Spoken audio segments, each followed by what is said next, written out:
שלום נירן, סוף סוף מחוברת, למרות שזה לא בוא נגיד 100%, אבל אין מה להשוות מתחילת העונה, אפילו נגד קריית גת שהיה פה 4-0, היום נגד כפר שלם נראיתם הרבה יותר טוב. יש עוד שיפור. יש עוד שיפור, אבל כמו שאמרת, אם 100% שאנחנו ניתן, אם ככה זה לא 100% ואנחנו נותנים 4, אז מה יהיה כשיהיה 100%? אבל משבוע לשבוע אנחנו כבר משחקים 3 שבועות עם אותו הרכב, שזה חשוב, כי כשמתחיל שחקנים אחרים נכנסים להרכב, זה לא משנה, למרות שכל אחד יכול להחליף אחד את השני, אבל כשיש קביעות בהרכב, אז כבר לומדים אחד את השני, וזה נראה יותר טוב משבוע לשבוע. זה תלוי רק בנו, אני לא רואה תסריט אחר. צוות המאמנים מכין אתכם כמו שצריך גם מבחינה מנטלית חוץ כל השבוע. טקטיקה? כן, כל השבוע מדברים איתנו, אומרים לנו כל המשחקים יהיו אותו הדבר בעיקרון. אולי משחק אחד או 2 יהיו קצת יותר, אבל כל המשחקים יהיו אותו סגנון, והכל תלוי רק בנו. אנחנו צריכים לבוא, להניע, להתיש את היריב, עוד ועוד. אם הכדורים נכנסים גם בהתחלה, אז כמובן שזה יכול להפוך ל3, 4 ו5, אבל גם 2-1 שבוע שעבר הספיק.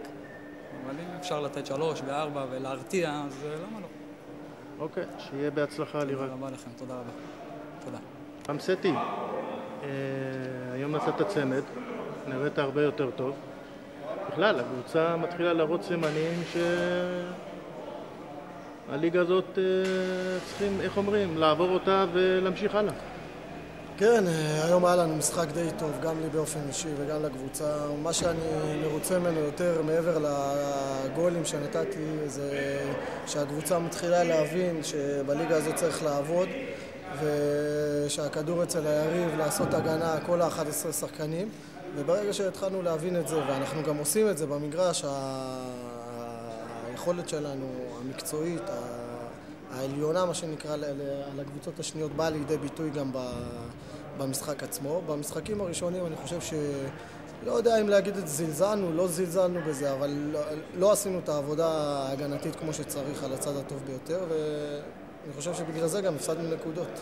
הקבוצה צריכה עוד קצת עבודה קשה, כי ראינו חלקים במגרש אחרי ה3-1, כאילו מספיק, לא רוצים להמשיך עוד. די, שהשופט כבר ישרוק לסיום.